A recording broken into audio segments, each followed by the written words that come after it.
Yuk sekarang kita buka semua keterbatasan itu. Dan ternyata begitu dibuka keterbatasan itu, dan kita memikirkan dan merasakan yang positif terus, kekuatan positif kita bangkit dalam diri kita. Ternyata semesta bekerja dengan sendirinya untuk mewujudkan apa yang kita mau. Dan ini harus praktek. Dan saya menyampaikan ini karena saya sudah mempraktekannya. Saya praktekkan tiap hari. Praktek, ya. Jangan ngaji dengan saya kemudian cuman didengarkan, enak pengajiannya, nggak praktek, buat apa? Praktek ya ngaji itu ya. Kita selama ini nggak mau praktek, jadi makanya nggak punya pengalaman. Coba lihat ayat ini. Ini Quran surat Ar-Rum, surat 30 ayat 36. Dan apabila kami rasakan suatu rahmat kepada manusia, niscaya mereka gembira dengan rahmat itu. Dan apabila mereka ditimpa suatu musibah disebabkan kesalahan yang telah dikerjakan oleh tangan mereka sendiri, tiba-tiba mereka berputus asa. Ini potret tentang diri kita. Apa rahmat, apa musibat? Rahmat itu dari kata rahim. Rahim itu cinta. Cinta itu kekuatan positif. Makanya semua rahmat pasti dari Allah. Tapi catat oleh kita hari ini, semua musibah bukan dari Allah. Allah yang mengatakan, wa in tusibhum sayyi'atun bima qaddamat aydihim. Semua musibah yang datang padamu, semua hal yang tidak kamu inginkan tapi datang dalam hidupmu, kata Allah, bukan dariku. Semua itu hasil dari tanganmu sendiri. Jadi ketika kita mendapatkan yang tidak diinginkan, jaga perasaan kita. Jangan jatuh pada perasaan yang buruk. Gimana caranya? Seperti yang saya sampaikan tadi. Kita harus pintar menasihati diri. Supaya perasaan kita berada di frekuensi yang tinggi. Nih saya tanya. Sukses dulu baru bahagia atau bahagia dulu? Ini yang salah. Banyak orang yang mencari kesuksesan karena ingin bahagia, tidak akan tercapai itu. Karena apa? Saat dia mengatakan, saya akan bahagia kalau sukses, berarti saat dia bicara belum bahagia, bukan? Hukum tarik-menarik mengatakan, ketidakbahagiaan akan menarik ketidakbahagiaan. Like attracts like. Makanya walaupun sukses belum ada, bahagia aja dulu. Bahagia dulu. Ketika bahagianya sudah ada, maka bahagia akan meraih kebahagiaan. Sukses itu sudah di depan mata. Nih hati-hati yang jualan. Nurun sedikit penghasilan, langsung perasaan jatuh. Aduh, penghasilan bulan ini kok turun. Langsung jatuh nih perasaan. Dikeluhkan. Akan semakin turun. Turun terus. Akhirnya bangkrut. Jadi kenapa kebangkrutan datang? Kita tidak bisa menjaga perasaan kita. Dan ketika perasaan tidak dijaga, apa yang terjadi? Tubuh kita menjadi medan magnet yang negatif dan akan menarik semua yang frekuensinya sama. Dan kita yang telah menariknya. Paham sampai sini? Mulai bisa jujur pada diri sendiri? Aduh, ini ilmu mahal. Sekali lagi ini ilmu mahal. Tapi saya bagikan. Oke? Jadi rahmat dari siapa? Nah, rahmat itu apa? Segala hal yang kita inginkan. Karena Allah itu sumber kekuatan positif. Makanya pertahankan pikiran dan perasaan kita di kekuatan positif itu. Walaupun sesuatu yang kita saksikan di luar itu kelihatannya negatif menurut penilaian pikiran kita. Tapi kita waspada. Kenapa? Tidak ada kejadian di semesta ini yang tidak ada kehadirannya. Penilaian baik buruk, negatif positif, itulah penilaian pikiran. Dan itu ilusi pikiran, bukan kenyataan. Makanya, semua yang disebut baik kan disebut surga. Semua yang disebut buruk disebut neraka. Kalau begitu, baik dan buruk buatan siapa? Buatan siapa? Buatan pikiran, hasil penilaian pikiran. Kalau baik dan buruk, buatan pikiran. Berarti surga dan neraka, buatan siapa? Buatan pikiran. Makanya surga dan neraka bukan geografis. Surga dan neraka adalah psikologis. Sesuatu disebut baik, kan tidak semua orang mengatakan sama. Tergantung penilaian dia. Betul nggak? Maka surga juga subjektif. Kalau begitu neraka juga subjektif. Ada satu kejadian terjadi pada seseorang. Dia tenang-tenang saja. Bahkan dia mengambil pelajaran dari kejadian itu. Walaupun itu sangat menyakitkan. Bagi dia surga. Tapi bagi sebagian yang lain, yang baperan, yang sempit sudut pandangnya, mungkin merasa tersiksa dengan kejadian itu. Kan jadi neraka. Makanya surga dan neraka itu lebih banyak psikologisnya sebetulnya. Itu adalah penilaian pikiran kita sendiri. Bukan masalah geografis. Aneh saya lihat orang. Saya tanya, dari Allah yang kamu cari apanya? Ridhonya, kenapa enggak Allahnya? Saya dari Allah mau cari berkahnya, kenapa enggak Allahnya? Jarang yang pengen Allahnya, malah pengen berkahnya, pengen ridhonya. Kalau saya enggak mau, pengen Allahnya aja. Kalau sudah dapat Allahnya kan berkahnya ada, ridhonya ada. Segalanya ada di situ. Betul apa tidak? Apalagi yang pengen dari Allah surganya. Kata Allah, aku tidak bikin surga. Surga itu masalah psikologis kamu, masalah kesadaranmu sendiri. Maka di Quran dikatakan surga dan neraka, tempat di mana kamu masih bernapas. Bahkan langit dan bumi masih ada. Ini bisa jadi surga, bisa jadi neraka, tergantung kita. Peristiwa di luar pun bisa jadi surga, bisa jadi neraka, tergantung kita. Coba, kalau orang yang sudah menemukan keindahan di dalam, apapun yang di luar jadi indah. Semua yang sudah menemukan kemuliaan di dalam, apapun yang di luar mulia saja. Semua yang sudah menemukan kesucian di dalam, semua yang di luar suci saja. Keren gak kalau begitu? Disitulah kebahagiaan itu. Ya? Baik. Bisa dilanjutkan? Oke. Dan mengapa banyak orang yang hidupnya tidak menakjubkan? Sederhana sebetulnya. Karena dia belum menggunakan kekuatan positif itu. Nah, itu yang dikatakan mencintai. Mencintai itu artinya menggunakan cinta. Kan sudah ada mencintai itu menggunakan cinta. Cinta itu adalah kekuatan positif. Kekuatan positif itu Allah sebetulnya. Jadi mencintai itu menggunakan kekuatan Allah yang ada dalam diri kita dengan sepenuh hati kita. Waduh, itu kalau digunakan daya itu luar biasa. Jadi orang-orang yang selama ini, mohon maaf, mengalami keterbatasan dalam hidupnya karena dia belum menggunakan Allah yang ada dalam dirinya. Itu aja sebetulnya. Ya? Baik. Ini harus dipahami ya. Nah, apa yang diberikan pada kehidupan akan kembali kepada kita. Bagaimana caranya manusia memberikan pada kehidupan? Lihat saya semuanya. Pertama kali kita memberikan kepada pikiran dan perasaan. Apa yang kita berikan pada pikiran kita, pada perasaan kita, baik itu positif maupun negatif, itu yang diberikan pada kehidupan. Dan kehidupan itu memahami lewat pikiran dan perasaan. Kenapa? Karena pikiran dan perasaan itu tadi energi. Kalau energi berarti frekuensi. Kalau frekuensi berarti vibrasi. Makanya pikiran dan perasaan itu punya gelombang. Makanya ada gelombang otak. Ada gelombang alfa, gelombang beta, gelombang delta, gelombang theta, gelombang gamma. Itu jenis-jenis gelombang otak. Dia punya frekuensi sendiri-sendiri sesuai dengan tingkatan kesadaran yang dia capai.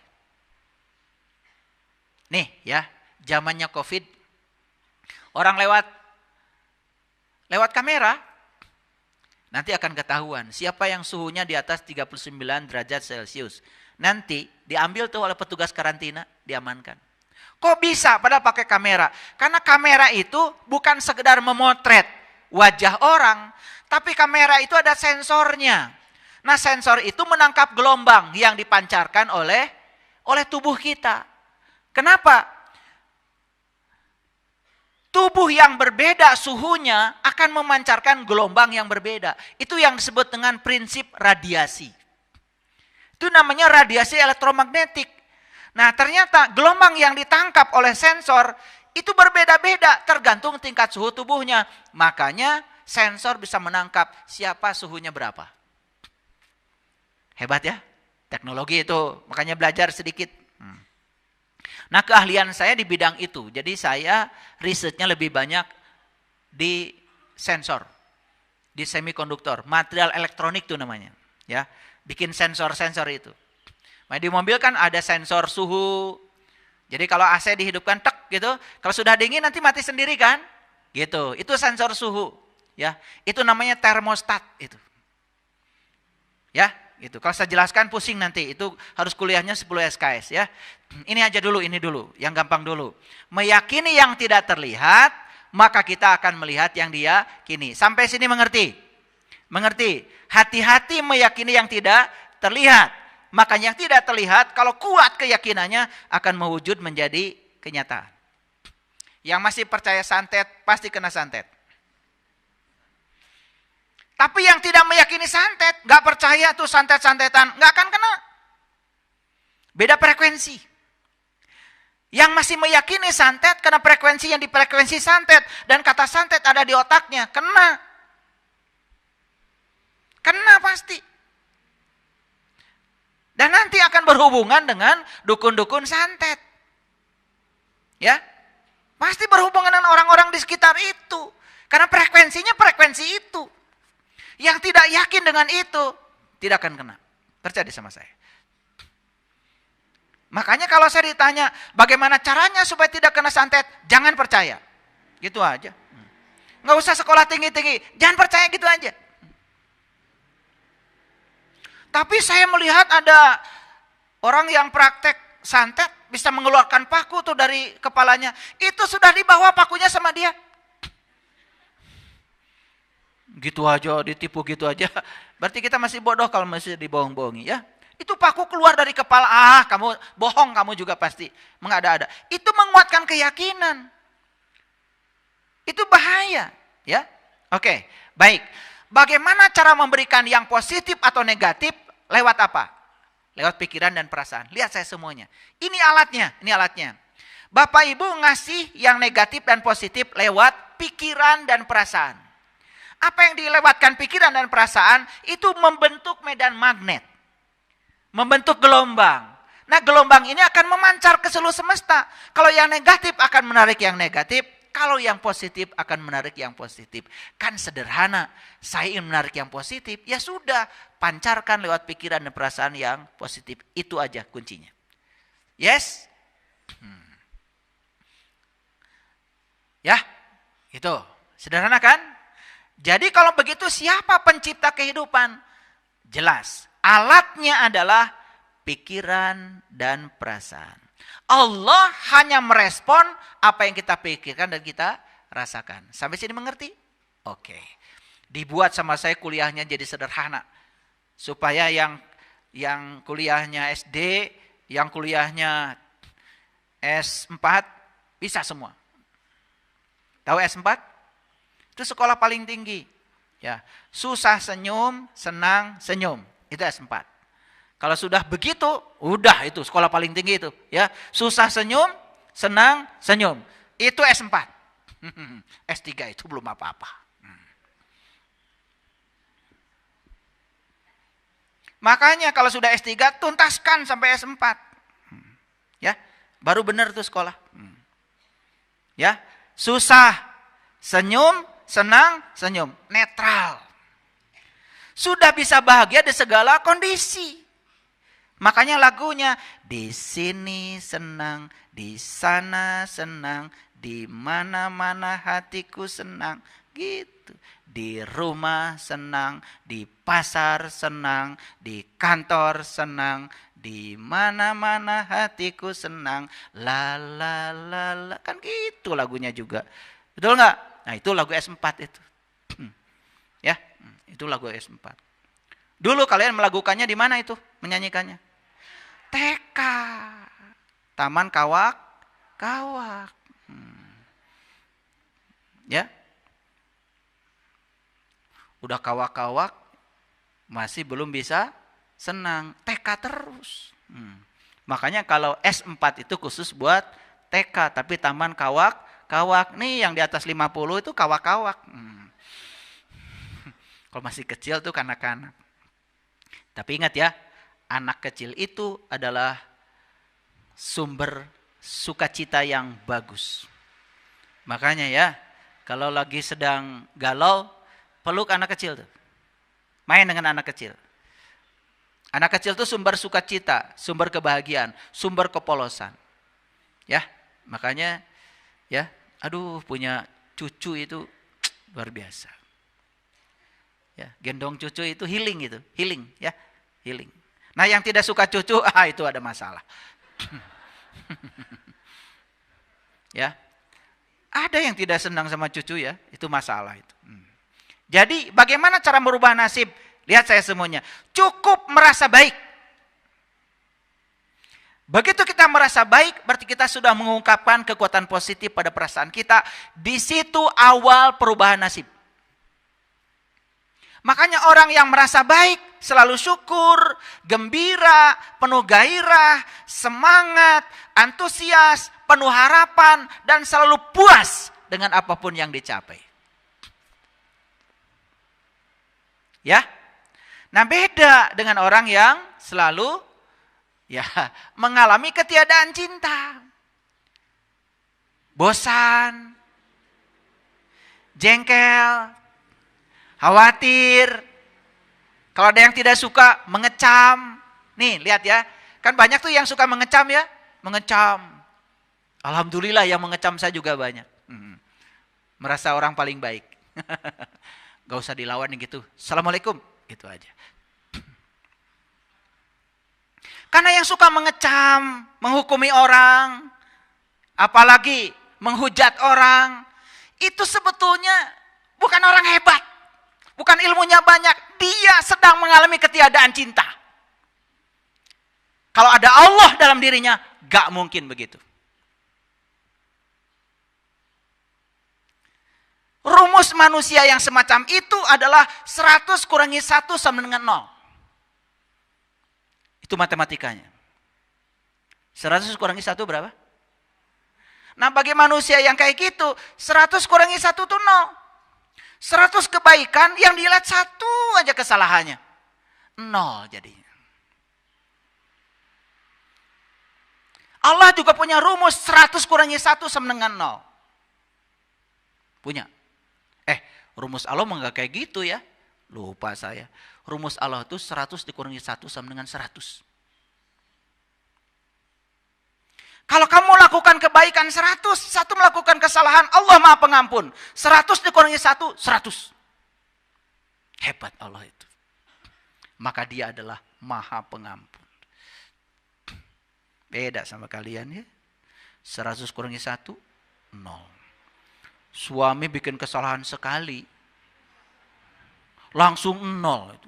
Jahat banget matematikanya ya. Itu rumus kalian ya, begitu. Nah, dari mana rumus ini? Itu rumus berasal dari ketiadaan cinta. Lihat saya semuanya. Yang suka menghujat orang karena berbeda. Yang suka menggonggong orang lain karena tidak sama dengan dirinya. Hati-hati itu. Coba lihat. Anjing. Anjing itu suka menggonggong kalau ada yang asing. Kalau yang datang majikannya enggak. Tapi ada yang asing saja, baunya tercium asing, baru dia kenali, langsung menggonggong. Ada yang asing, tidak sama dengan dirinya, menggonggong.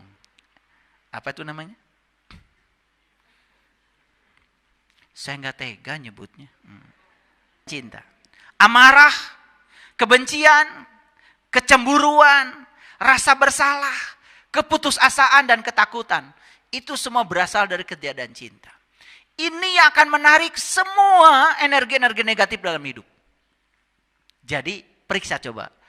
Ada kebosanan, ada kejengkelan, ada kekhawatiran, sering mengecam, ada amarah, ada kebencian, kecemburuan, rasa bersalah, keputusasaan, ketakutan. Hati-hati itu. Ini semua berasal dari ketiadaan cinta. Periksa coba, ada enggak? Ada berapa? Coba.